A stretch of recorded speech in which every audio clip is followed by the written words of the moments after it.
There we go. Yep, so there we go. Be up How on long YouTube. ago was it that we had Juliette on last? You know what? It's been a hot minute. When I looked at my Skype history, it said last chatted a little over a year ago is what it said. Something Okay. like that. Or over a year ago is what it said.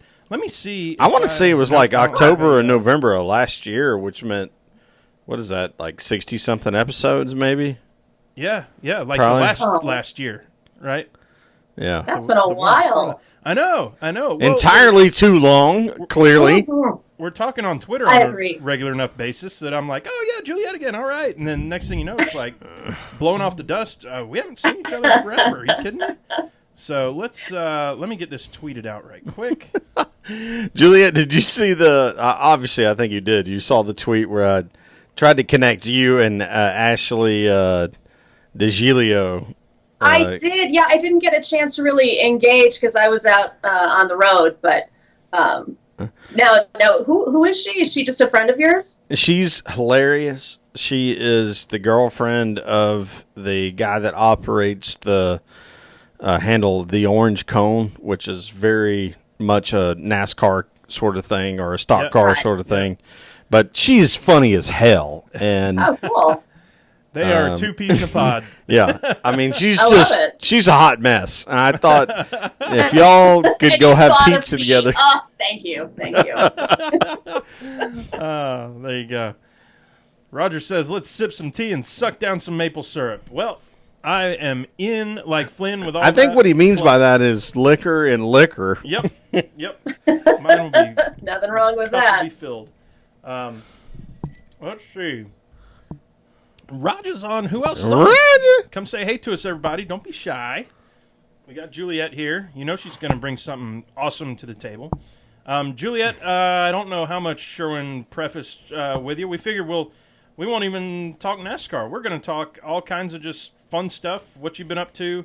Obviously talking drinking, a few cities things. We didn't put this in there. Do you watch the Women's World Cup? No, I'm not familiar with it at all. I'm kind of like a newbie. Okay, So. well, we will educate because we have not talked about it yet. And earlier today, the U.S. women just made it to the finals.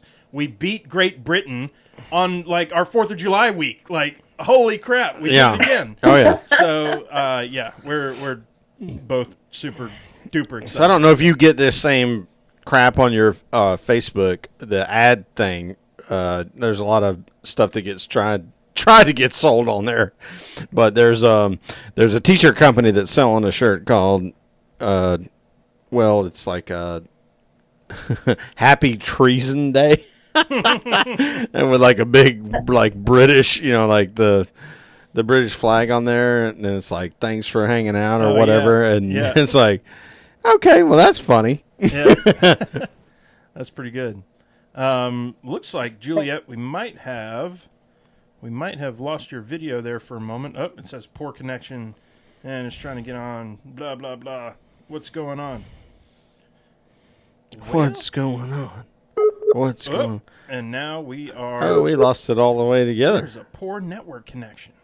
Right. Well, we'll get her back here in a second. We weren't live yet. And we'll just... this is probably our fault this time. Doot, doot, doodly doot, doot, doot. Let's see if we can... There she is. That's me calling. We'll see. Oh, okay. Drinking some Natter Days. I like it. The person you were trying to reach Oh, no. is currently unavailable. Oh, it wasn't us this time, Sherwin. Ruh-roh. Hey! She's back. Adam's back. Yeah, y'all are gonna have to forgive me. We have a thunderstorm rolling through the area, and it's looking a little green out there. So it could be a tornado. I don't know. I was blaming us. I always take blame for whatever technical difficulties there might be. And then when we tried to call you back, it's like, this person has been disconnected. I went, it wasn't us at least. Yay. Yeah, no, you're going to have to blame the crazy Midwest weather for that one, I think. That's fine. Well, the weather at Chicagoland this week was very tornadic. Tornadic. I like it. Yeah, that's what I heard. We were in Vegas, so we missed out on it. Yeah, that's right. Yeah, we have that in the play sheet That's right. to talk about. Let me All see. right. Oh, I need to bring up Audacity again because I closed it out after last one. So what I was going to say, we are we'll record this part, or not record. This part is the live portion that we're doing, and it'll be part of the whole recording.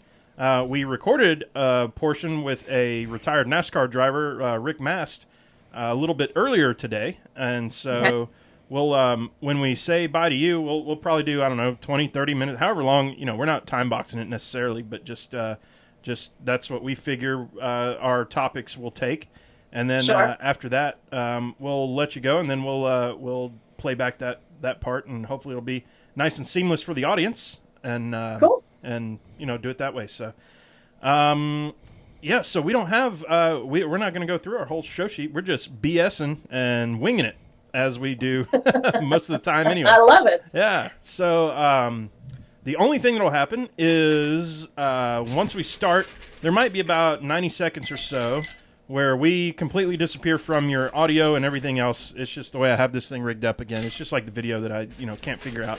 I can't figure out how to pipe this audio part too. But we're just doing our intros and stuff. People will be able to hear you. So we've had people like, hello, can you still hear me? And we're laughing and stuff. And sometimes for some people, we sound like we're in this like Mickey Mouse voice or something. So if it's Mickey Mouse voice, deal with it till we come back, and then you'll hear us. I can hang. Awesome. With that, Sherwin, are you ready to roll? Let's rock it. All right, Juliette, you ready to roll? Ready. And PETM Posse is online hanging out. Let's do this thing. Here we go. We're recording now.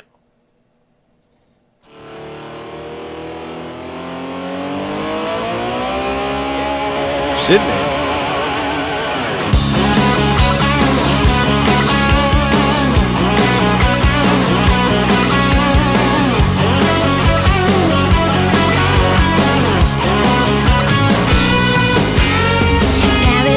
Daytona, Bristol, Charlotte, it's an we are NASCAR. Welcome,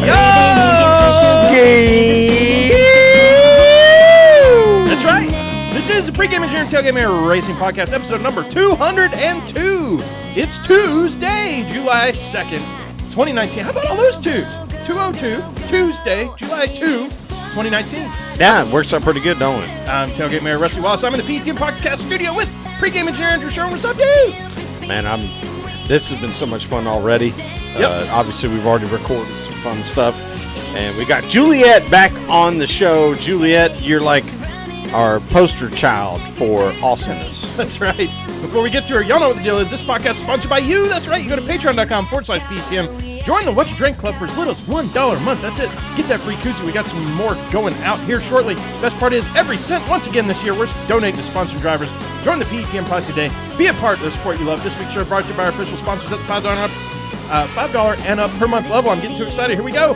Laura Henshaw, Aaron Britton, Robert Keppinger, Coming Kramer, Captain Ryan Kiefer, Patrick Cleary, Jeff Brown, Brandon Carl, Kathleen McDonald, Stacey Wright, Brandon Carl, Rick Porter, John Bob Les Miller, Tommy Witt, Julie Bossy, John Pearson, Eddie Greer III, Younger Motorsports, David Mullins, Patrick Johnson, Brett Morrison, Crystal Smoke, Fred Rosado, Chad Knapp, Stacey Coleman, Matthew Camper, Lisa Chanana, Rick Houston, Todd Oliver, and welcome to the PETM Posse, Sarah and Bari. Woo!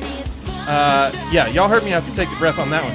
I kind of lost it at the beginning, and if you lose it at the beginning on that read, you know what, you're just going to have to resign yourself. I went back to listen to one that you weren't able to participate in, and I just read it like deadpan, just Laura let Henshaw, it. It was not. Took good. you an hour and a half. It was not good. But what is good about it is that we have so many awesome people that are participating in this process. 32 official sponsors now. How crazy is that? 32 official sponsors. And we had Jensen on last week, and he was awesome. He was so appreciative and everything. Sherwin, it's good to have you back in the saddle. Yeah, I think Jensen probably could take my place if he wanted to. Like it'd be up to him, obviously. But you know what? He was really good. Me and Sherwin were texting back and forth, and I don't know if Jensen will be listening. If he is, we texted back and forth, and I said, "Man, Jensen, he is the man on the mic now." Like. And I think we got a little bit of something to developed. He's definitely developed. I mean, that would have been his, third time on, and he's certainly gotten better at speaking on the mic, and that's what it just that's flows what you so would nice. want from a race car driver, is like to sort of start learning how to get better at talking on the mic, because he's going to have to do that in order to promote himself. Yeah, well, our guest tonight, she lies in wait on us right here. We want to welcome her back to the show, multi-time guest, whiskey aficionado. Why can't I talk right now? I haven't been drinking. Author and host of the Unwritable Rant podcast. It's Juliette Miranda. Juliette, what's up? Oh, y'all, it is so great to be talking to you. Same here. We were lamenting at the top of the show, in the pre-show rather, that when I pulled up Skype, it says, your last conversation was over a year ago. And we all three of us went, you've got to be kidding me that it's been this long since we got to sit around, talk drinking, and travel and fun. So we are back to talk about drinking and traveling and fun with you, Juliette. Absolutely. I've missed you. Same here. And we've missed this. We know that we have certain guests, certain multi-time guests who come on. We know what they're going to be drinking. Matt Weaver's going to have something that has 5 names in it from Starbucks, right? From Starbucks, yeah. You know what? Tommy Joe has, he knows the deal now. He's bringing beer every time, so he's got us a different beer every time. And Juliette Miranda is going to have something to blow our minds. So, Juliette, what are you drinking on tonight? Well, today I am drinking Eagle Rare 10-year bourbon. It's from the Buffalo Trace Distillery, and I got to say, this is probably the best, least expensive 10-year bourbon on the market that you're going to find. It is delicious. What's the price on that? What's the typical? It's maybe $40. Wow. Okay. Yeah. I'm gonna have to go after. I think you know what, Sean? I might have some of that. I think you do have some downstairs. Eagle Rare. Yeah. You have one of the variants of Eagle Rare for sure. So I bought one that I don't know that either one of us have had before. It's called Belle Meade. So for everybody at home, if you go to the liquor store, it's only about, I don't know, $35, something like that. Do you know anything about Belle Meade? I do, yeah. I've had 2 versions of it. They have one that has a little bit of like a sour apple thing going on. And then I've had their other, I think it's just their straight bourbon, and it's quite good. So I think you guys will enjoy it. Yeah. This is the straight one. Yeah, I think Sherwin just saw a pretty bottle, which, like, when you're liquor shopping, it's a pretty bottle. That's a thing. You know what? I do have a bottle of that Eagle Rare. That's the name of it, right? Eagle Rare, that was it? Whew, That's is the quite one. good. And I got it. I got that, Sherwin, right here in this All glass. right. I got it from a buddy of mine, an old buddy, who I bailed out of jail. That was my... well, I'd that's say that's right. worth at least a bottle of bourbon. What did he do to get put in jail? So, Yeah. Well, that was an interesting night. It always is. Yeah. Anyway, but we've already told all these stories on the podcast before. Got it. Well, Juliette, we said it. It's been a while since we talked. What's new with you? What's going on nowadays? Wow. Well, the podcast, The Unwritable Rant, is going great. I have 188 episodes out there right now. And branching out into YouTube. So I've got a YouTube channel where I'm doing my bourbon-soaked live videos. I'm doing live interviews. And every Monday nights, I do Bourbon Soaked Live, which is just me hanging out and chatting and talking bourbon and telling stories with people. So it's a blast. This whole YouTube thing is crazy. I'm still kind of getting the hang of it. Well, 3 years in, I I'm don't not think sure we have the hang of we've it. got the hang of it. Yeah. Oh, come on. You boys are awesome. We press the button and YouTube stuff happens. This is that is what is the most fun thing about what we do, is that we just press the button and go, well, whatever happens, I guess. Yeah. Because we're not going to edit this thing. It just happens. Now, we did note you've got the upgraded studio and like the camera shot and everything. Producer David is doing it right, and we are infinitely jealous of. Oh, he does have how it good like looks. hyper focused on you, like Doesn't that look good? like the portrait picture. Like everything else is kind of Aw. fuzzied out. Like in yeah. the words of Rick Mast, we got to figure out how to do all that. Yeah, that's right. You know, Rick will be like, man, that's some cool shit y'all got going on right there. Yeah, what was that, Juliette? I keep David locked in a room and force him to produce everything. So this is what he does now. And, Good I for let him him. out every so often. But Well, props to David because he was very responsive to me today while we tried to get this set up. yeah, and speaking of, I've got a bone to pick with you two. Okay. somebody reached out to my producer, my guy, and was digging for dirt on me. Uh-oh. Did you think he wouldn't tell me? Did you really think that I wouldn't hear about this? I'm claiming innocence. I have no idea what you're talking about, literally. So. Well, I mean, we may as well get into that now. I mean, why wouldn't we? Did he really tattletale on me? Did you think that he wouldn't? Come on, this is my husband we're talking about. Well, you told me, you told us about the whole Bon Jovi experience. Yep, I remember that. And how that went down. But yep. I think we have an add-on for that. And and what is it? It is the interview that you did that, to speak in quotes, literally crawled up into a ball afterwards because it went badly. So why don't you tell us about that? Yeah. So I do a lot of celebrity interviews on the podcast. And I'm sorry, guys, I can't tell you who this was. Okay. But it was easily the worst interview I've ever done because the person was just really not responsive. Like I'm asking questions and I'm trying so hard to engage him because I was a huge fan. I mean, I loved this person and what they do so much. And they were just having this really horrible day. So it's on one end, it's me struggling to come up with questions and struggling to make a connection and sound like I know what I'm talking about. And then on the other end, it's this person who's just like, oh, we're getting... Ruh-roh. And yes or no answers, really just simple stuff. And I wanted to cry. And it just kept getting worse and worse. And, like, he was trying to, like, be the good guy and stick for the whole 30 minutes that I booked him. But it just was like, it was like a really awkward first date where one person clearly doesn't like the other.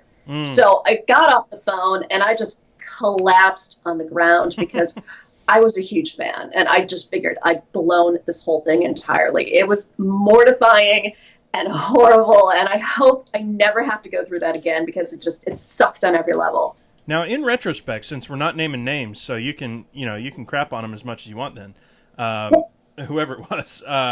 Yes. Do you think, in retrospect, now that you've interviewed tons of people and talked a ton on the mic, was it that person? Or was it you, or was it a combination thereof? It was a combination of the two because I let it affect me personally, and that affected the way that I did the interview. For him, I actually found out later, and I'll tell you that this is a very popular comedian that I was talking to. Okay. And I found out later that after doing the interview with me, he actually went on Joey Coco Diaz's show and admitted to him that he and his girlfriend were having trouble.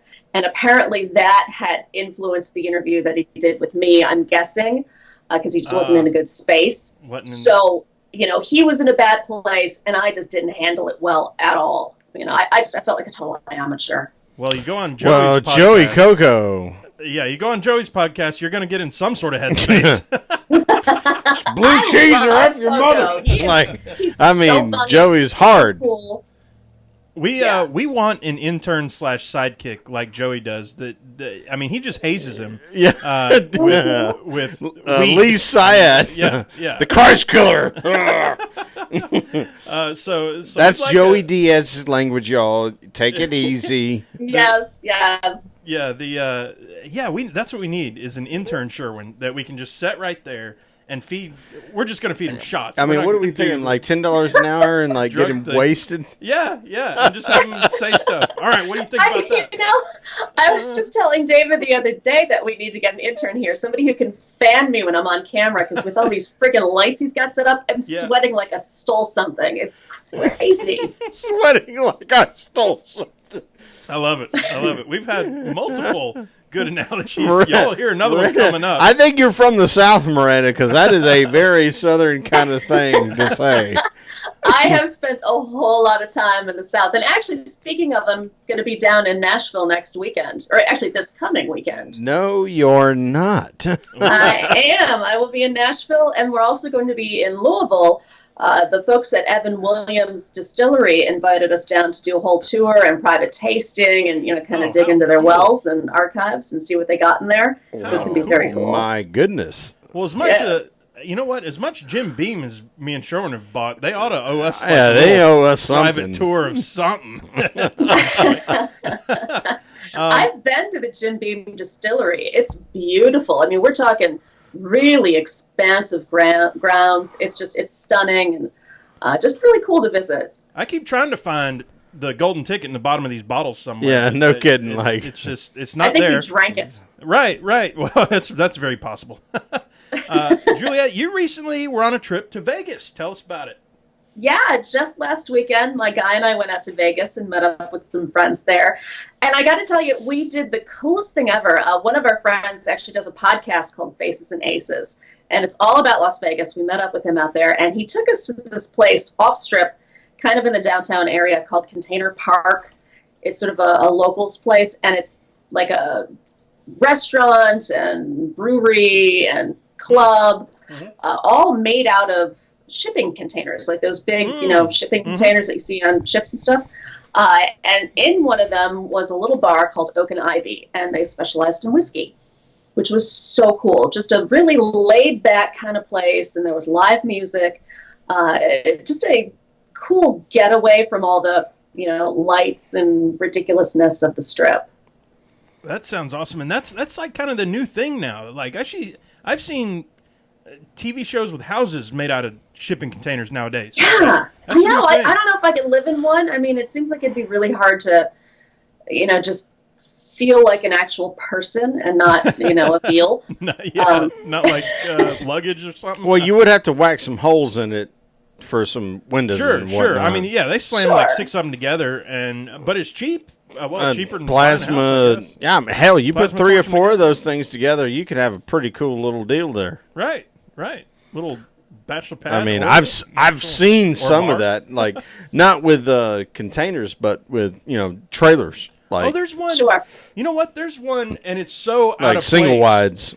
I want to say it's like an Arby's or a Wendy's or something nearby here that they just redid, and it's not all shipping containers, but like that's like the style that they went for. So I guess it's gotten so chic that people are designing it to look like that, but it's not actually. So I don't Millennials are problematic. It's that whole, I was just going to say, it's that whole millennial thing. They like the minimalism and, the no decorations. I don't know if I can live that way. I don't know. I like functionality, but it needs to be at deer camp. Yeah. I get it. I subscribe to it a bit. I like sort of minimalist stuff, but then my wife tells me, and I like those very white lights, not like the yellow one, kind of incandescent yellow. We got the LED white lights, and I put them out, and I was like, all right, this is great. It's so bright. It looks nice. My wife walks in, and she goes, it looks like a Kmart hospital in here. And I went, oh, hell, it kind of does, I guess. Wouldn't that be a blue light? Yeah. The LED stuff, it actually is pretty cool. Kmart and hospital.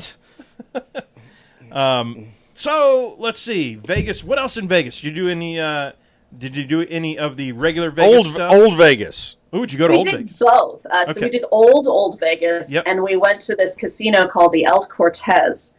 Yes. It was just off of Fremont Street, so it wasn't like you've had the whole Fremont Street experience where now it's kind of turned into a circus. Well, this was more in a local area, and I mean we're talking old, funky, dirty building.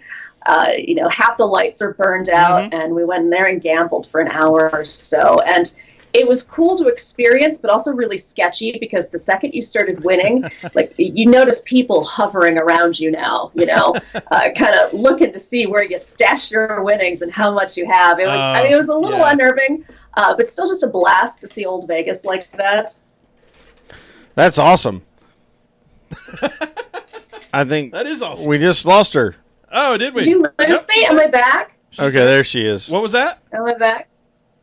I was talking about the El Cortez Casino. Yep. Oh, yeah. We got you on that.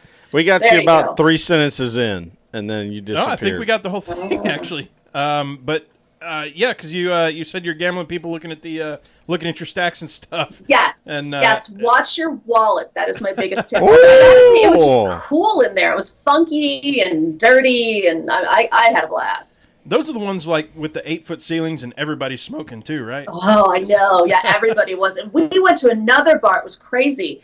Like here in Chicago, everything is non-smoking, and I will admit, occasionally I do smoke. Particularly cigars. And we went to this kind of speakeasy kind of vibe bar in downtown Vegas called the Downtown Drinking Club. And they have this back room that we were in. It's separate almost from the main bar. And back there, they had a full absinthe menu, and you could smoke all you wanted. It was so cool. I want to go somewhere that's like the drinking club or whatever you said it was. And then I'm in the back room. I mean... that sounds really cool. Well, being in the back room is going to be cool. I mean, I say all that, and me and Sherwin were down in the hot pit area at Michigan Speedway a few weeks ago. Like, there's different levels of access, I guess, for different folks and whatever rubs it right. So, Juliette, I want you to give us the latest whiskey that you have discovered and the latest cocktail that you have discovered, and what unique stuff you've come across recently. Okay, well, I can tell you that the best whiskey that I've had recently is Uncle Nearest, the green label. I think it's 1896. I could be totally wrong about the number, but it's Uncle Nearest and the green label. It is fantastic. Just a really well-aged bourbon. It's really smooth. And I could be wrong in recounting the history of this because I didn't prepare. But I believe Uncle Nearest was actually the person who helped create the original recipe for Jack Daniels. Okay, and so I will add to that in that, Juliette, I'd like you to tell us, and I think a lot of our listeners probably haven't listened to your entire catalog, and we hope they will, but give us a really interesting story from your experiences as being a rock and roll reporter. Gosh, well, that's a tough one because there are two facets of it. There's me being a legit rock and roll reporter, and I was doing it in the heyday of hair bands. So I was living in Los Angeles. I mean, I was interviewing everybody: Bon Jovi, Motley Crue, all of those bands. So there was the professional side, and then there was the Scorpions. And the Scorpions, yeah, I worked with them too. But I was also dramatically unprofessional, and I often dated my subjects. Whoops. I love it. Is dated a loose term, or that's let's not get David pissed off here. No, he knows all of my dirty secrets. And I was going to say that if you want to get really deep, one of my favorite stories that I told was about the first time that I had sex, and it was with the drummer of a very, very popular rock band. Oh man, that's awesome. Yeah. And it was really gross because because prior to us, connecting physically, he had been eating Cheetos. And his fingers were covered in orange cheese dust. And we start making out, and this guy is like touching my face and just leaving these streaks of orange cheese down my face. I mean, well, I'd never had sex before, so I don't know if this is supposed to be sexy, if I'm supposed to be enjoying this or not. I mean, it was both terrifying and mortifying and weirdly exciting too, because I'm thinking, oh my God, I'm with this rock god. See, we try to bring y'all something different, PET and Posse. You know this.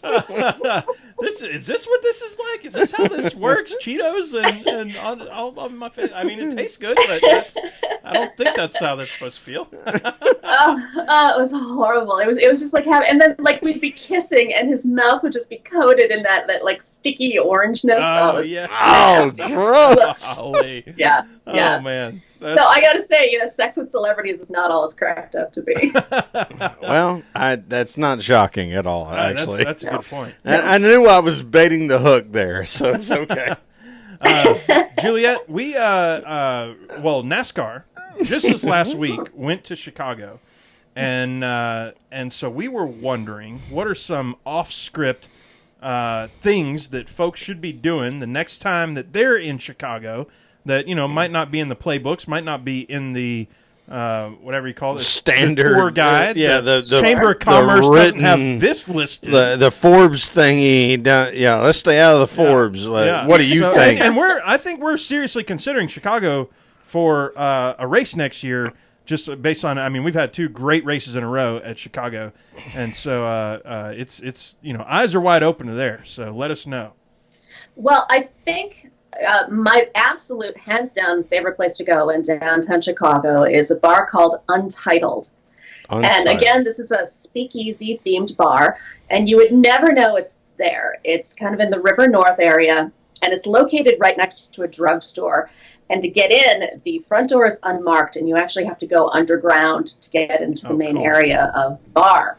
And they have the hands down largest, most expansive collection of whiskey and bourbon in all of Illinois. And we're talking, you want to see their menu. It is pages upon pages and pages of bottles. And that's just what they have on the menu. If you become friends with the bartenders, they'll break out some behind the bar stuff for you too. Hell yeah. But that's not all. This is it's a cool vibe. So they have 3 separate bar areas, and there's 2 that are very quiet and conversational. And then in the third, there's also a stage where they have soul bands, blues bands, and in between every act, they have burlesque dancers. That sounds fantastic. Awesome. Well, Yeah, Brett it Morris. is cool. Yeah, Brett Morris on the YouTube feed there said Illinois just legalized marijuana, so that's interesting. Indeed, it did. All the more reason to come on out here. Although we're still getting it, we're still getting the whole hang of this. It's been kind of illicit for a while, and now that it's legal, I don't know how long it's going to take them to actually make it, a thing. Well, Michigan said they had an 18-month plan after they legalized it, so I would say you probably have another 12 to 13 months before you might see something interesting happen in terms of the grow houses and the stores. Yeah, I'd say so. Although, quite honestly, I'm not a weed gal. It's just not my thing. I've done it a bunch of times, and it, especially lately, something about it affects my heart too much. I feel like I'm going to have a heart attack. And it doesn't matter what the strain is. It affects me in a very weird way. So I'm just sticking to my whiskey. Well, my family listens to this show sometimes, so I have no idea what y'all are talking about. No, of course not. No. Me either.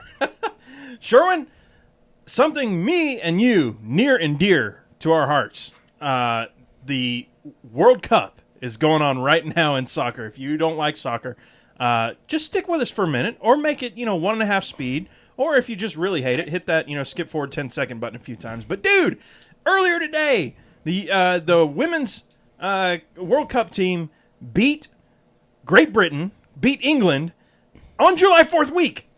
Yeah, I think it's hilarious. Holy crap. I called my mother just to tell her I thought it was hilarious that the United States was playing England 2 days before July 4th in France. Right? Which is kind of funny because, we all know what the history is now. I think most of us as adults know that. France helped us win that war. France was pretty cool with this. Right. So there we are. We're in France. We're getting helped by the French to beat England.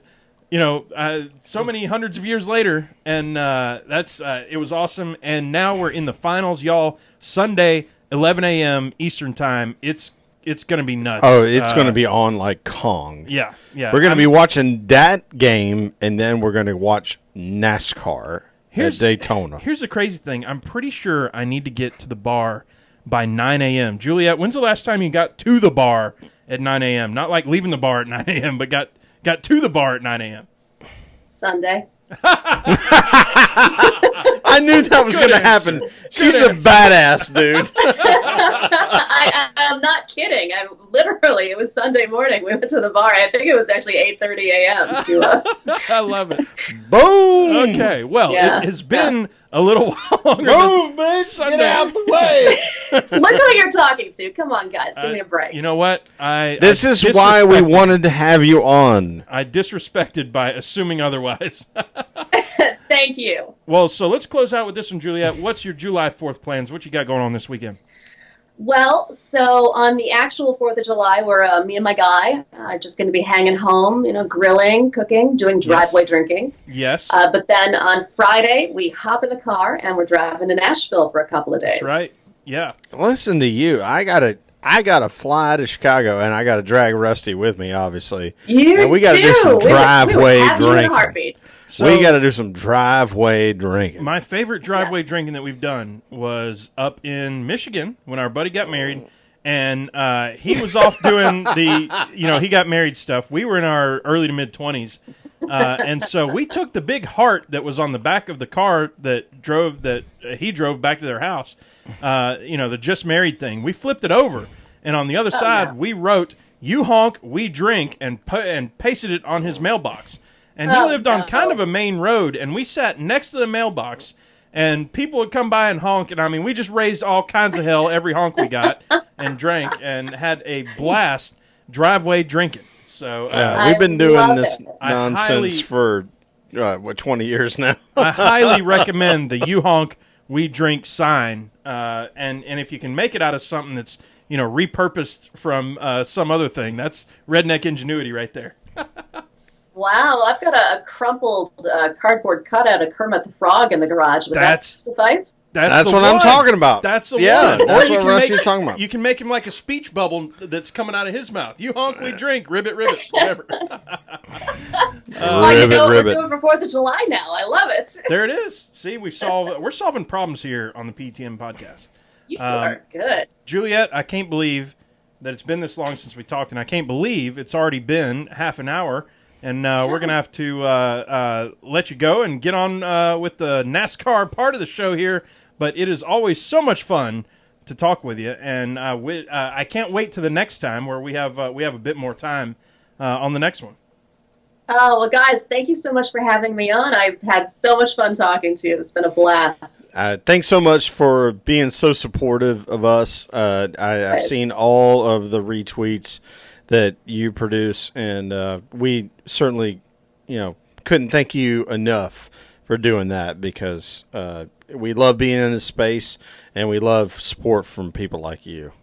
Well, you guys are awesome. You've been supportive of my ridiculous show from the beginning too. So I'm just I'm glad we all know each other. It's all good, and 188 episodes for you. We're at 202. We're not trying to measure links, but my point is, we've been in the space almost the same amount of time. Yep. That's really cool. Yep. True. Yeah. So, yeah, doing our thing, growing up together is what I'll call it. So that's exactly it. Yeah. That's right. So enjoy the bourbon. Cheers to you. Thank you very much for being on the show, Juliette. And we'll tell the folks where they can find you too before we let you go. Absolutely. So my podcast is The Unwritable Rant. It's on iTunes, Google. Just go to theunwritablerant.com, and that'll tell you everything you need to know. Or look me up on YouTube. I am youtube.com/Juliette Miranda. And thank you very much to David for all his help with communication. We're going to send David a packet of Cheetos. Yeah. And we're going to tell him next time. Y'all are going to have some Cheetos sex. Next time y'all are getting, that things are starting to heat up, he needs to pull out that bag and just, make it rain. Yeah. Doritos are a turn on. Doritos. Okay. All right, David, you heard her say it. You're going to have some Dorito sex. All right. And I'm going to get the extra spicy, too. No, that's painful. Juliette, thank you so much once again for being on.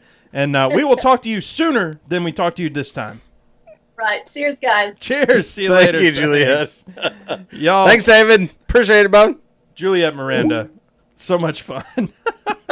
We always laugh. We always have a blast. I am always amazed at the types of stories she is willing to share with us. She's so open, whatever. Yeah. I don't know what you can call it. Open-minded, I'll just tell you whatever.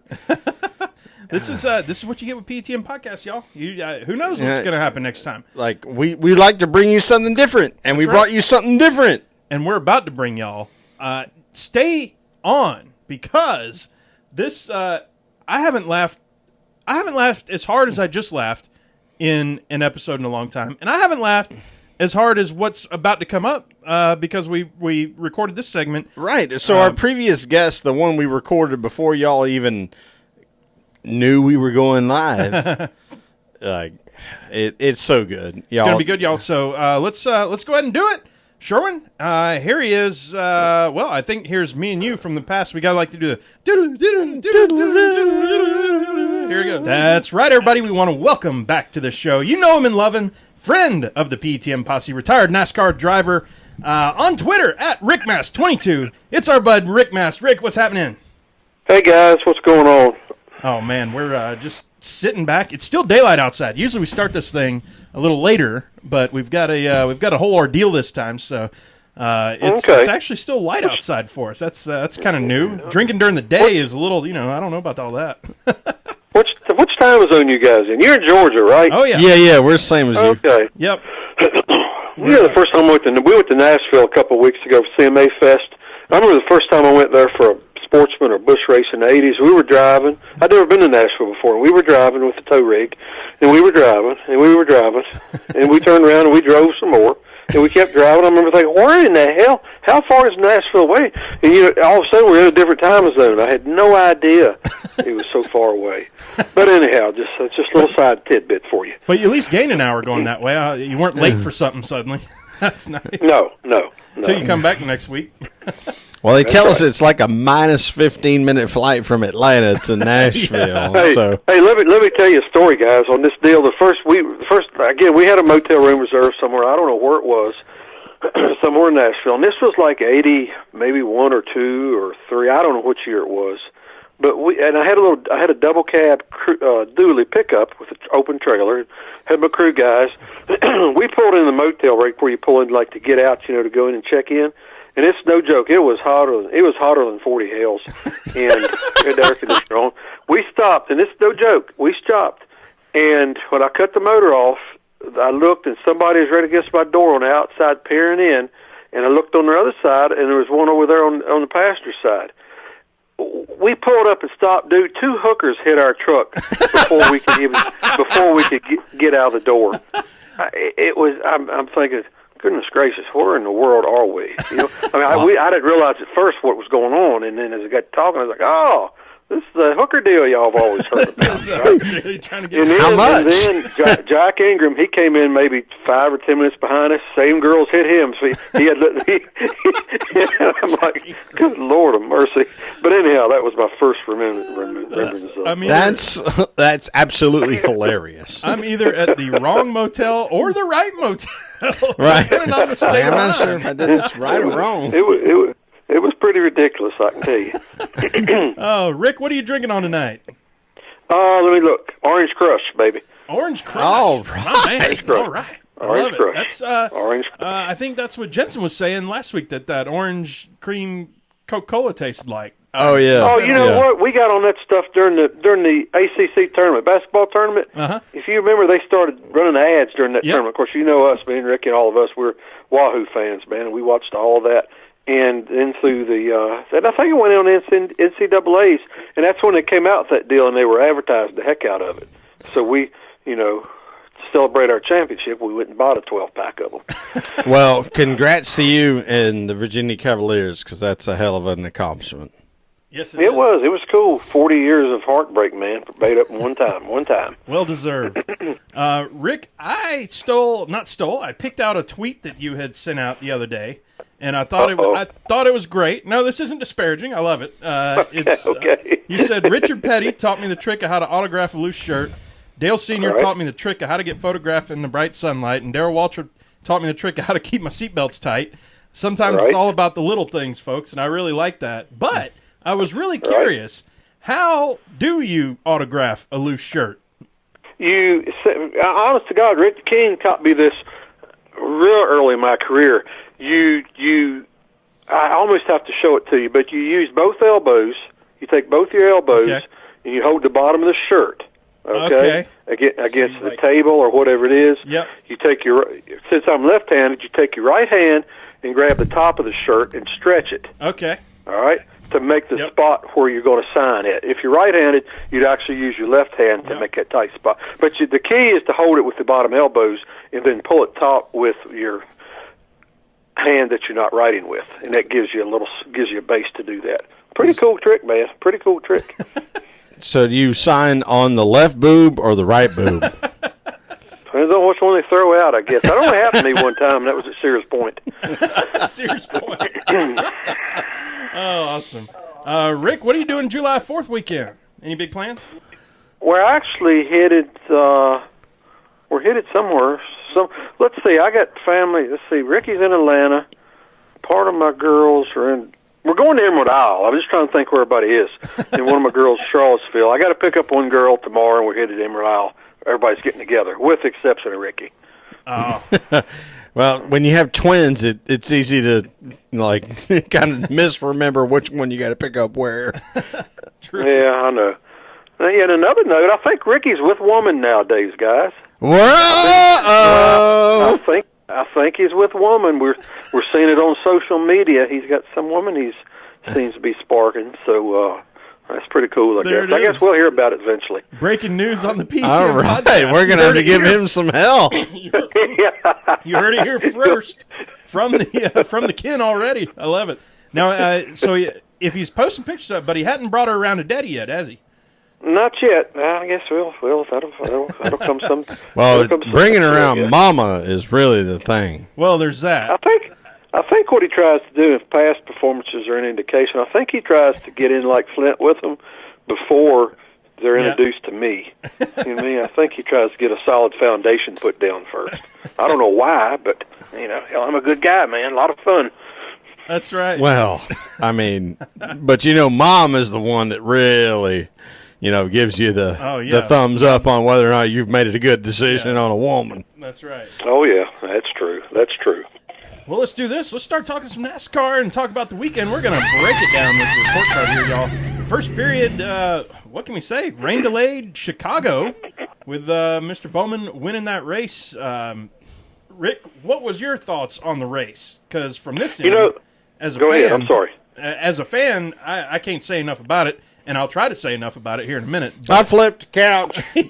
From the racer point of view, what did you see this weekend? The biggest take I had from it, honestly, was resurgence of Hendrick Motorsports. Yes, sir. At least for one race, okay? And you remember how the 48 car used to bore us to death a few years ago, back in 07, 08, 09. You turn anytime you cut the TV on, there's a 48 car about like 10 laps ahead, right? Winning races, winning championships. Well, there he was again the other day at Chicagoland, running up front, and he led a little bit, and I'm like, man, this is exciting. This is really exciting to see the 48 car up here doing this. I guess I just know Jimmy and know kind of how he is and some of what he's fighting, going through, and I'm just real happy. I was real happy for him, real tickled for him. That part of that was really my first take. The second take was, like all these things we're trying to do, you're just sitting there, the guys are just sitting there holding it wide open, and just kind of hanging on and.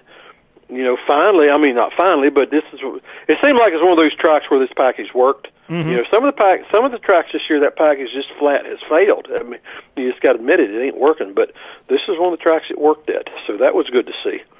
Yeah, I think certainly the tire fall off was key to an enjoyment, enjoying the race, but yeah, I don't know if just laying it flat all the way around. Obviously, that's pissed a lot of people off. But there was multiple strategies again. But there was a lot of strategy, and you like can if run the top, you can run the bottom. It was just like back in Atlanta. I turned to my wife while we were watching. I said, "That's the Casey Kane line right there. He's up top in 1 and 2." Down low 3 and 4. We've watched him do it a million times at Atlanta for sure. Yeah. And so I can tell you as a driver, when any track that you race at that you can run middle, bottom, or top, you're gonna have the happiest bunch of drivers that you can possibly have, because it's just that's why Atlanta was always so much fun. That's why Richmond is so much fun for drivers, because you run all over the place. You find a place. Mm-hmm. Sometimes as a driver, you're just as our sport evolves. The driver is taken more and more out of the equation. You know what I'm saying? Just because of technology and what's going on with these cars, and they're so finite with their setups, you know, that anything a driver can do to make a difference, it makes the driver feel good. And when you can run high on one end and low on the other, you know that's working for you, it just makes it more fun for a driver. Let's put it that way. Mm-hmm. Sure, when you said you flipped your couch, I'll tell you what, those last couple laps, I got up out of my seat. I was yelling at the TV. I'm turning to my wife. I'm not yelling at her, but, you know, yelling with her at the TV. Like, we're going nuts. And Bowman takes it after losing the lead and then going back and getting it. When he lost the lead to Larson, I was actually happy for Larson, too. But when he got it back, then I'm jumping up and down going, this boy is after it right now. I love that. And in the post-race, he said, I was tired of finishing second. And I'm like, I'm a Bowman fan now, evidently. Well, I'm standing in front of the TV, like, you know, from closest you and I are together right now, holding a beer with, like, a hat in my hand, like, woo, you know, like one of those kind of things. Like, you know, that was the most, you know, one of the most fun things we've seen all year. Mm-hmm. And it's like, that's why I get a little bit frustrated with people like, you know, this racing sucks. And I'm like, boy, that didn't suck at all, though. You know what? That was awesome. Yeah, yeah. And the whole race, too. It wasn't like the race was boring and then we had 3 laps at the end. I mean, the strategies, like I said, running the different lines and stuff, you got to see all kinds of stuff going on. People figuring out rough surfaces, wear tires, and that is good for stock car racing. Mm-hmm. So, on the second period, Rick, you already mentioned it a bit, but Team Hendrick, Bowman with the win, and if you weren't keeping track, Jimmy in 4th, Byron 8th, Chase 11th, all 4 teams top 11. And by the way, if you go look at that little standings deal, I know, you know, I don't know if we're supposed to be talking about playoffs yet. Playoffs? But all 4 teams for Hendrick are comfortably in right now. Maybe Byron might be a little bit bubbly, if you will. And maybe but who's going to win and blow them out? 12th or whatever. Yeah. I mean, that's the thing. Clint could come in there. I think Clint is the guy that could blow somebody out. Larson is showing some speed. But that still puts all 4 Hendrick in because there's only been like 6 winners. So shaping up pretty crazy. Any other thoughts on Hendrick there? Is this a resurgence, Rick? Are we? It looks like they're getting some speed over the last few weeks. It's like I said, the things are so finite now that the car is just any little tiny thing when it's off just a Darrell Waltrip's thing, a skosh. Yep. Well, skosh. And then then it becomes magnified on the racetrack. First thing you know, halfway through the race, you're racing your ass off for 20th place, and you're only missing something by just a real small amount. And that is so hard to find with these race cars. You know, I mean, hell, guys, they got engineers sitting in little cubicles in all these shops with the CAD systems on the computers, and they're designing and doing and running simulations and trying to figure these things out.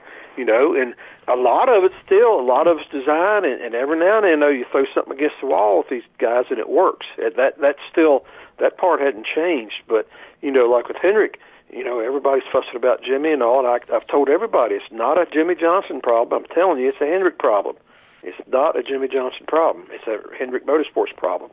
Well, then Chase comes along, and he starts doing well, and other teams are faltering. And then all of a sudden this week, all the teams are running good. So it's just, you know, you can say the same thing about what Childress goes through, what Rouse has gone through now for a long time. Mm-hmm. You know, it's hard. If this stuff was easy, everybody could do it. I'm telling you, that's the one thing I think that maybe the media doesn't pick up on, because the media right now is just all about whatever's wrong. You know, it seems like a lot of them are. But the one thing that I don't think they dwell on enough is how friggin' hard it is to run competitively in a Cup car. Mm-hmm. You know, I mean, it's brutally hard. It's hard unless you live it and involved in it and in the middle of it. It's hard to explain to anybody how brutally hard it is to win one of those races or just be consistent and run fast every week. It's just I don't know. It's just hard to explain that to people, and I don't think we do a good enough job explaining it to our fans. But it is what it is.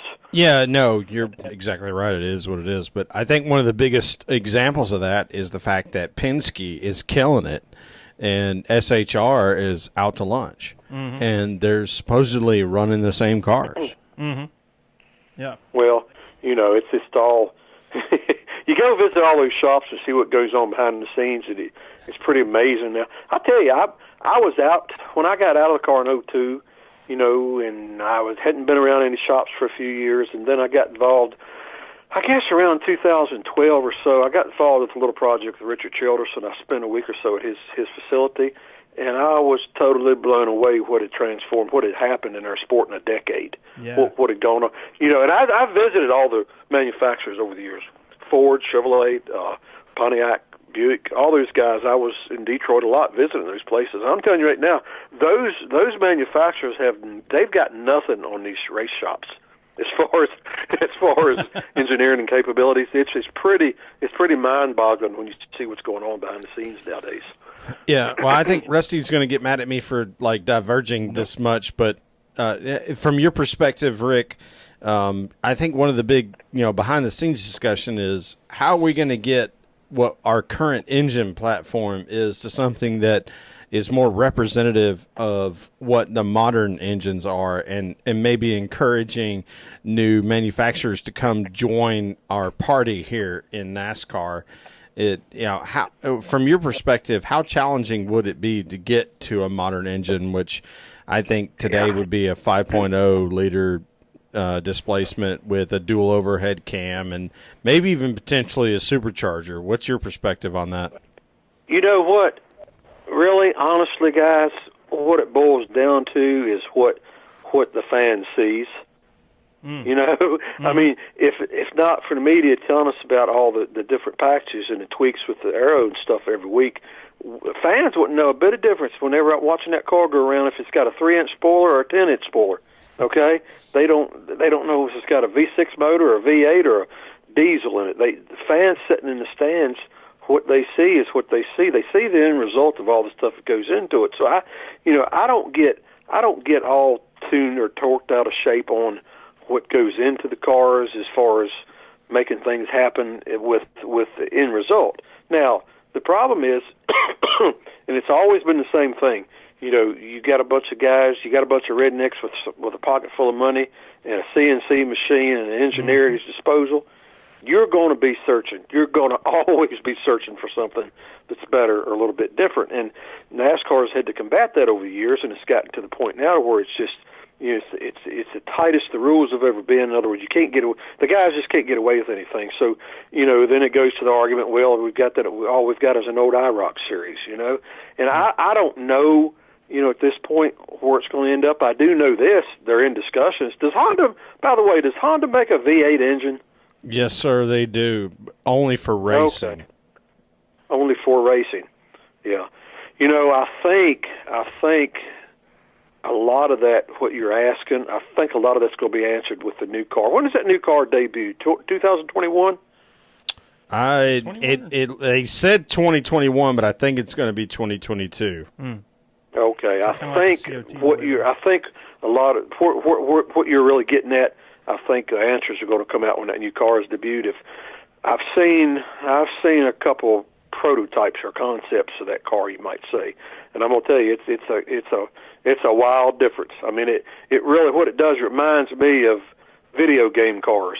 Okay, it's a tremendous difference in the way that car is going to look, and I think the powertrain and all that is going to be addressed. And I know they got negotiations, talks going on right now.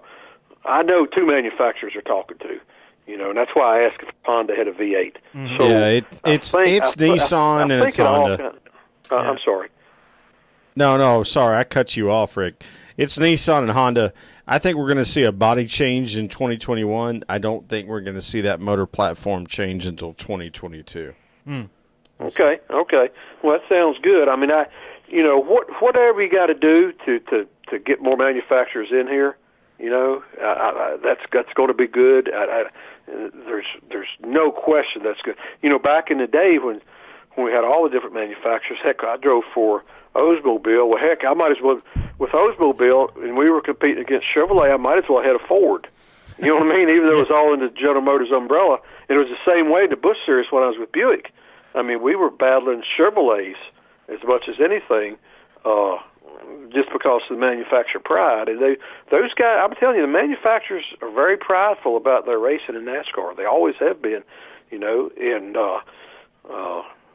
I don't know. I'm not really going anywhere with all this. I'm just kind of ranting, but all I know is for sure that the whole platform of that thing is going to be completely different with that new car, the way I understand it.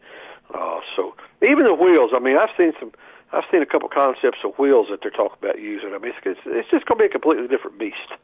Well, to keep you on a tangent here, we'll move down to third period. NASCAR doubling down this week on the disqualifying. Of course, we saw that with Ross Chastain a few weeks ago. This week, Christopher Bell's third-place car in the Xfinity Series was disqualified for what they said was an extremely low front and a little high on the rear. Rick, I've been wanting to ask a racer for the last several weeks now after the Ross Chastain deal, and now with Christopher Bell, what your thoughts are on the whole disqualifying deal. I can answer that pretty simple, I think. I think I know the answer to that. And it's like this, guys. There's a whole lot of frustration in the NASCAR garage area amongst NASCAR officials about guys not really adhering to what they should adhere to and not really caring so much because, well, it doesn't matter. We're starting to back.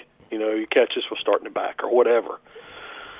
I think this is the first, finally, I think the hierarchy of NASCAR is taking, how can I say this? I think they're probably paying attention maybe to some of the working NASCAR officials in the garage area and say, we're going to step in here now and do this in the Xfinity Series, and, you know, hopefully the Cup area, the Cup garage will get the message, and this stuff will stop in the Cup garage. I'm just telling you, there's a lot of frustration amongst officials that guys are, that they're not, some of the guys I think don't feel like they're, you know, how can I say it, man, being I don't know if respected is the right word, but, you know, they're pushing limits of the car, and if they get caught, no big deal, nothing's going to happen to them, get sent to the rear to start the race. You've seen that quite a bit during qualifying. Mm-hmm. But to get a win taken from you, now that's a big-ass deal. That's a big deal. And my take is that is a signal. Doing it in that series is just a signal to the Cup Series. Okay, guys, here's the road where now y'all forcing us to go down. And we just did it to the Xfinity Series. We're going to do it to the Cup Series next. Let's try to straighten up. That's my take. Gotcha. Yeah. I would say that NASCAR has used some pretty big words when describing the violations as well. You remember with Ross Chastain, they were saying he was way, way low, like not within a boundary. And then here with which was a quarter of an inch, yeah, by the way. Well, I mean, a quarter inch in the measurements that they're doing is quite a bit. Christopher Bell, they said extremely low front. It almost sounds to me like, I don't know how to say it, there is a fudge factor somewhere. If you're only a tenth of an inch off, I got a feeling NASCAR might be like, all right, well, roll it around a bit more, put some more air in the tires, because you can do all that mess, right? You can roll it around. No, they definitely let you do that. You can jack the wedge up or something. I mean, you do whatever you need, and still, you know, try to do it.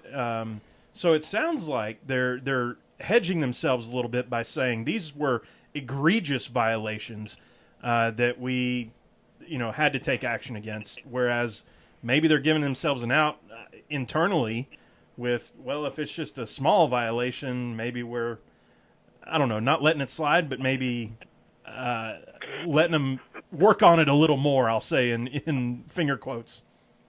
Yeah, you don't want to take a race win away from somebody because surveillance is 30 thousandths of an inch too low. Yeah. You don't do that. You don't do that. You just don't do it. But you come across her a half inch low, or today's time, you know, anything you get around a quarter inch low, you know, even in our day, eighth inch would get you thrown out. You know, if eighth inch on a spoiler or frame height, but you start getting eighth to a quarter inch, you're starting to pick up a big time advantage. Time advantage. If you get a little more than a quarter of an inch on one of those heights, then you're definitely getting into an area you shouldn't be getting into. And I guess that's what those guys did. Yeah. Wow. I think to your point, Rick, and you already mentioned this once or twice about, you know, the geometry stuff is, okay, well, you know, we're racing in these weird-ass places now where, like, the arrow and everything is so important. Is a quarter of an inch an eighth of an inch, are those things that are we really that worried about it? Like, is that going to change what fans see on the racetrack? And if it is, I mean, do we need to change what we're doing? Yep. What it changes is what the fans see. That guy's got that quarter-inch variance, a lower or something he's got by with. What the fans see is that car's going to be out front. That's what the fans going to see. Okay, there's your point. Problem. There's your issue. Yeah. Right. And yeah, I opened up the show with you guys talking about the finiteness of these cars, and Yep. it's just really ridiculous right now what's going on with these cars and how such a small adjustment or a little additive of a body panel or anything can make such a huge difference on these cars. It's just, and I don't know how we get it back to where it was. I don't think we can because the knowledge is there now. You know what I'm saying? We were trying to do that thing when I was in the sport, and they were trying to do it before me in the sport. We just didn't know what to do. Yeah. You know? Yeah, you can't and as unlearn this thing's stuff. evolved, as this thing's evolved, everybody's gotten so smart about it. You're like, well, how in the hell do we take it back? I can't answer that one. I don't know what the answer is to that. So we don't either, so we'll move on. That's right. Daniel McFadden reporting this week. I thought this was interesting, just kind of a funny tidbit. There are 14 states, like in the U.S., that do not have a Cup-winning driver. As of Saturday or Sunday morning, there were 15 states. So Alex Bowman crossed Arizona off that list. A few kind of cool stats, or interesting stats, if you will. Louisiana is the only state in the Southeast that does not have a winner. Which, I mean, if you call That's Louisiana un-American. That's un-American, but go ahead. I don't remember anybody even being from Louisiana You know that anybody from races Louisiana, NASCAR. Rick? Where was Lake Speed? No, he's Mississippi. That's Okay. right. That's right. Yeah. Yeah. Yep. So North Carolina with 28 has the most. California 25, and I'm not talking Horseshit. about number of wins. Yeah, I'm talking about different drivers who have won. Right. That's pretty wild. Here's the part that got me. In third place is a tie with 11 drivers from Virginia, Georgia, and by the way, Georgia only just got up to third with Chase Elliott. With Chase's last last year. And New York City, tied for with 11 drivers each. City. That's right. Face So, picante sauce. kind of wild. But think about that. California and New York combined for 36 different race winners. That's pretty cool. Well, right now, California is killing it. No kidding. Yeah. Jimmy Johnson and Jeff Gordon have quite a lot to say about it. Kevin Harvick. Yep. Everybody moves south to get their jollies, guys. That's just that's just another proof. Everybody moves south. To get their jollies. I love that. We'll go on to recess. Happy 82nd birthday today to the king himself, Richard Petty, who we talked about before. So big 8-2 for the king. So cheers. That's Sherman. awesome. Cheers to that. Yeah, on July 2nd too. So here we are with it. So That's The king strong. is, can you believe that dude's 82 years old? I And can't believe. And you know what's cool? You go to the racetrack. There's nobody that commands any more respect than that dude when he walks through a crowd of people. Mm-hmm. He hadn't raced since 90 or something, 30 years ago. And Yeah, that dude, when he 92, walks, not just garage, but anywhere. You take him anywhere. I've kind of been out with him a little bit. I mean, been around a little bit, and it's just like, damn, Elvis walks through the building when he comes through. It's pretty remarkable. yeah. Well, that's one thing we try to keep in mind every time that we have maybe a Twitter argument or a personal argument with fans about what it means for Petty to have won 200 races in his career, and it's like, look, all you got to do is set that argument aside, and go look at how much people want to see this guy at the racetrack. Mm-hmm. Not only that, but look how charismatic he still is. He looks like a champ. He's got the greatest mustache that's ever been in NASCAR. Sorry, Dale Earnhardt fans. And a great hat. He's got the best mustache. It just is, and he's so nice, and he wants to engage with fans. So Richard Petty wins all the things when it comes to being a NASCAR driver. Yeah, and when you say, can you believe he's 82, it's almost like yes and no. You go back and you read the stories, and you're like, when did that happen? You're like, 1951. You're going, oh, my gosh, okay, well, he's been around, hadn't he? So that wouldn't make him that old. But then, you see him or you see his the presence that he has at the track and everything, and, he's not, thankfully for health and everything else, he's not rolling around in a wheelchair and looks like he's, ancient guy. He's up and out there and doing his thing, so... It's a yes and no. Yes, because of the history. No, because of how, like you said, his presence. Well, you didn't get to see it because it was last year when you didn't go with me to Michigan to hang out with Brandon from Lap Traffic and the Yonkers folks. But, Chloe ran off to go get, like, a picture with him. Yeah. And he was, like, totally in. He's like, I'm in. Like, let's get a picture. Let's have a autograph. And you're like... Damn, that dude's 81 years old, and he won 200 NASCAR races. And this thing happens to him 3,000 Go ahead. I'm sorry. Yeah. I'll tell you a quick story about Richard. Please. Johnny Hayes. You probably don't know that name, but he swung a pretty big stick in our sport in the 80s, early 90s. He was vice president of motorsports for Skoll, and he's the one that hired me and Harry Gant and A.J. Foyt and all that. And Johnny, his own documentary of himself. But anyhow, Johnny went with the King, and this was sometime in the 80s. I don't know what period of the 80s, but the King had some kind of award he had to go to New York. And it would be kind of like today's ESPY, So it wasn't ESPY, so I don't think ESPN was around yet. But it was one of those awards deals, and all these famous athletes were there, somewhere in New York City. So Johnny goes with the King, and wherever they're at, they finally get there, and they walk into the ballroom or wherever this thing is going on. And he said, Rick, it was the damnedest thing. He said, I walked in with the King, and he says, we started walking. He says, like the seas parted. He said, everybody in the place, he kept hearing, that's Richard Petty, that's Richard Petty. He said, the first man to come up to him and grabbed him and got his autograph was Muhammad Ali. Okay, wow. and then Dude, I'm wanting to say Julius Erving was the next one. Wow. He said it was the damnedest thing, Rick. All these big time athletes that everybody knows, and he named all these names off. We're just like standing in line to talk to the Richard Petty and get a darn picture with him and get his autograph. That's amazing. I knew Julius Erving was a fan of NASCAR, but that is so cool. Yeah. Muhammad Ali and Julius Erving want to talk to you. You're important.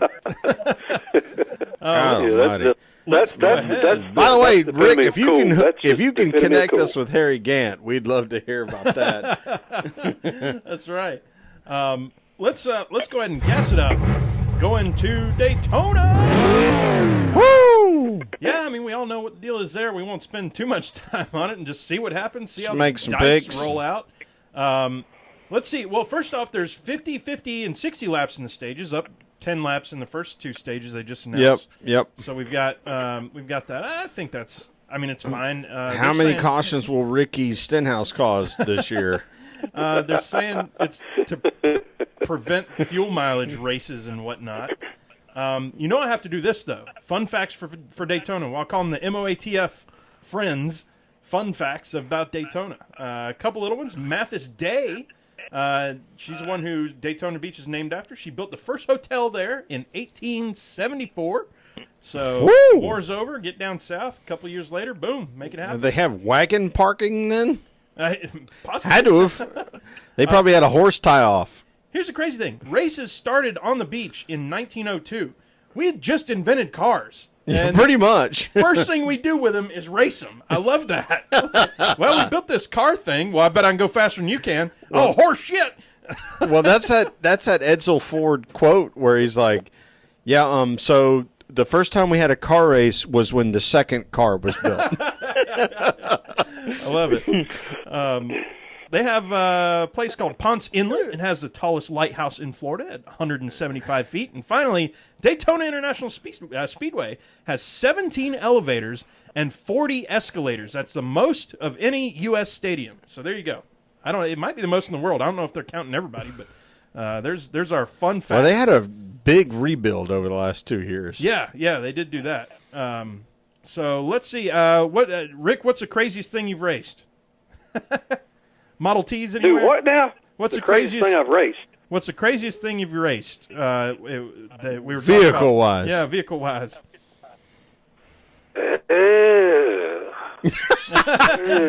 You can't tell us, can you? Golly, guys. Any figure 8 buses or? Trying to remember what that deal was. we got upside down. We're in a cornfield.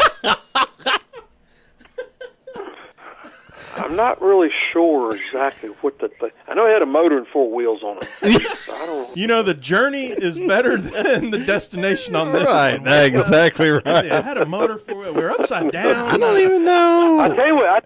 It used to be a lot of fun. Is that them stupid Spencers, man? Oh, God love them. I love those Spencers, but I used to call them stupid Spencers. They used to have the big race up there at their junkyard. You know what I mean? Did you ever hear about that? No.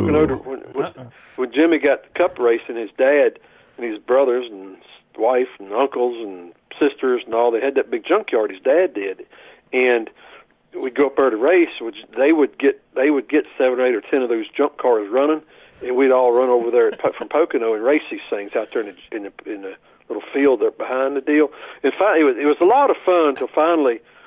Somebody, I forget who it was, rode the car 3 or 4 times, and we thought it killed him, and that kind of ended the deal.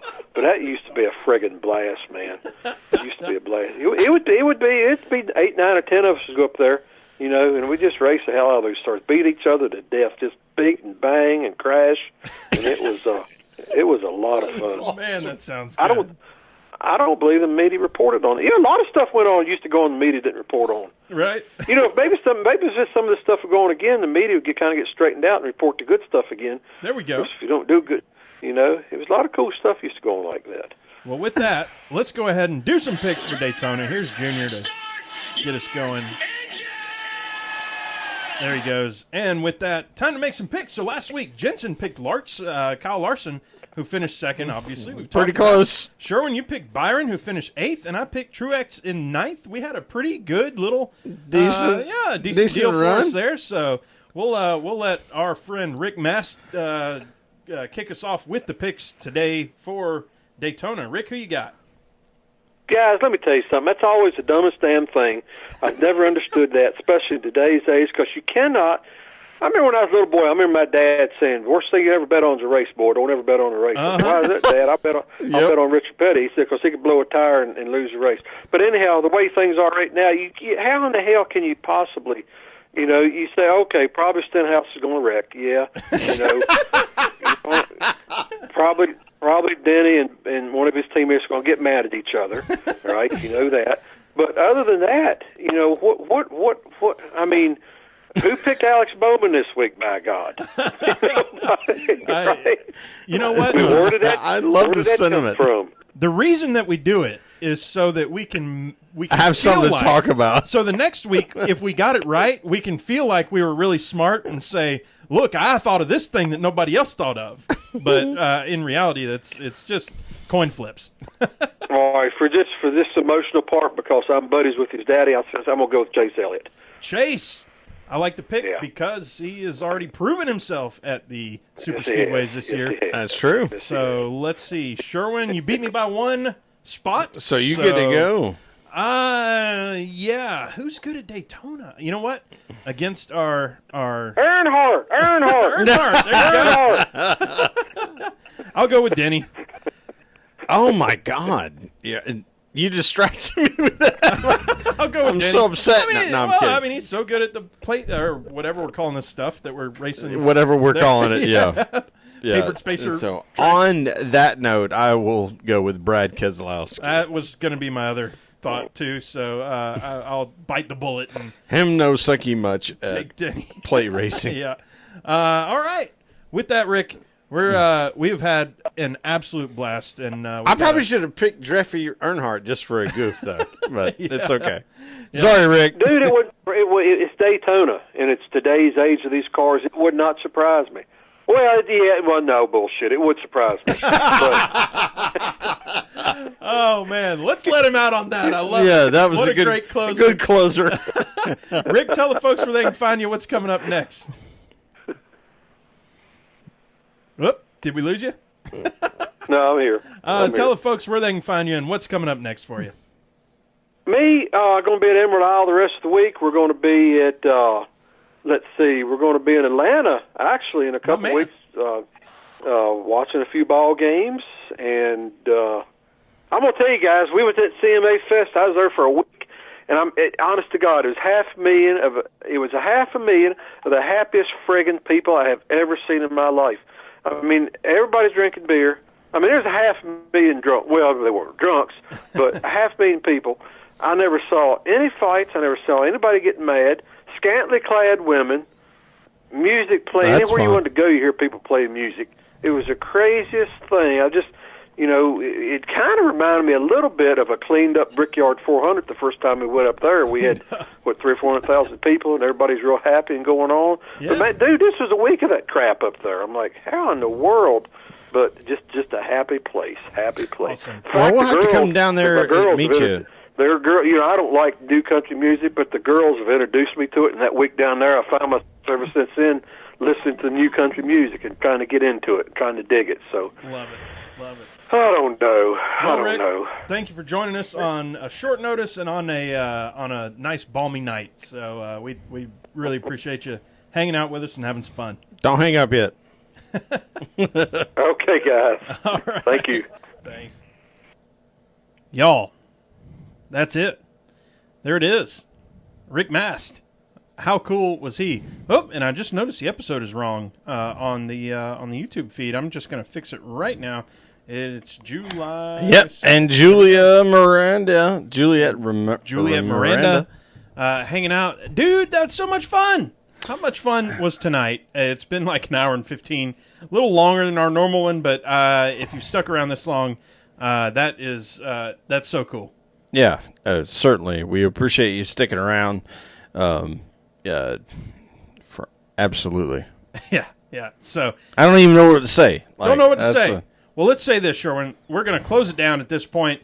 Thank you, Rick Mast, and thank you, Juliette Miranda. It's been our pleasure, absolutely, to hang out with y'all. Y'all know where you can find us, PTMpodcast.com, at PTMpodcast on the Twitter handle. As always, I'm Rusty Wallace, at Tailgate Mayor. Yeah, and I'm Andrew Sherwin, at Andrew L. Sherwin on the Instagram, and at Pregame Engineer on the Twitter. And we will definitely talk to y'all next week. It's been awesome. See y'all next time. Shout out to Sydney right there, for sure.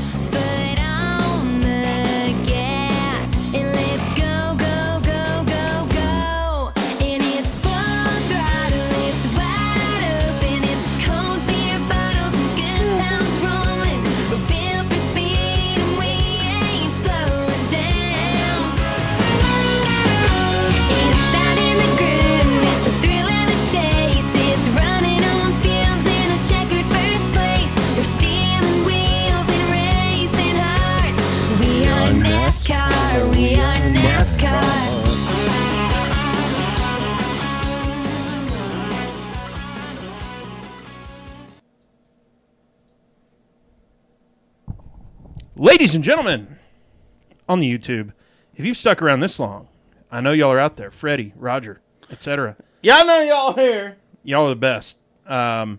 It is technically challenging to have two guests at one time, but when we do like that, and we have such strong folks coming in, it's hard to say no. It's so much fun. So thank you all for hanging out. Thank you, everybody, for joining us and having some fun with us. I'm going to do some export of this, Sherwin, so keep our YouTube folks, and we'll go into PTM After Dark at this point. We are after dark. Yeah, which it's means actually dark sometimes we outside. accidentally say some bad words, but Well, we're it's like not like going the to do it NASCAR. on purpose, though. We're not going to do it on purpose. It's like the Coke 600 and stuff. Like, we started in the daytime, and now the track's cooling off. And now, Track's cooling off, but tempers are getting a little up there. People are, we're getting excited. We had fun. So yeah, here we are in the dark. we want to see that tire fall off that we normally see. That when we get real excited about NASCAR racing is when we have that. But we really appreciate y'all sticking around and hanging out with us for almost an hour and a half. We appreciate that. Absolutely. And we try to bring y'all guests that you're going to be interested in. That's right. That's right. And that's kind of what we're trying to do here is, especially with Rick Mast and, he's NASCAR AF, right? Yes. Like the way we look at what Twitter's doing, he's NASCAR AF. And then we also have our very awesome friend from Chicago, Juliette, giving us her spiel on some really awesome stuff. Just totally different than NASCAR. Like, this is what makes us different. I love doing that stuff. This is what makes PTM different from just a standard NASCAR show. The potpourri of what's going on in the NASCAR world, y'all. With that, let's, Sherwin, I might have to cut the After Dark a little short so we can get all the stuff done. Sure. But y'all, thank you for joining in, and we'll talk to y'all next week. It's going to be awesome. Yeah, we appreciate it. Oh, by the way, Nate Ryan is our guest next week. There you go. He happens to work for NBC NASCAR. Who have that huge investment into NASCAR and all things motorsports. Dude, you know what? Let's take a second. It was really cool to me the way they ended the NASCAR race, and then they're like, and we're going to take you right into the IMSA race that's going on. And I'm like, okay, now I'm watching IMSA. I'm cool with this. I think was it at Watkins Glen? I don't even remember where it was. Yeah, it was at Watkins Glen. Yeah. They're running the boot. Das Boot. Yeah. Yeah, that was super cool. So, exposing folks to other stuff going on. That's How about that Formula One race? Did you see any of that?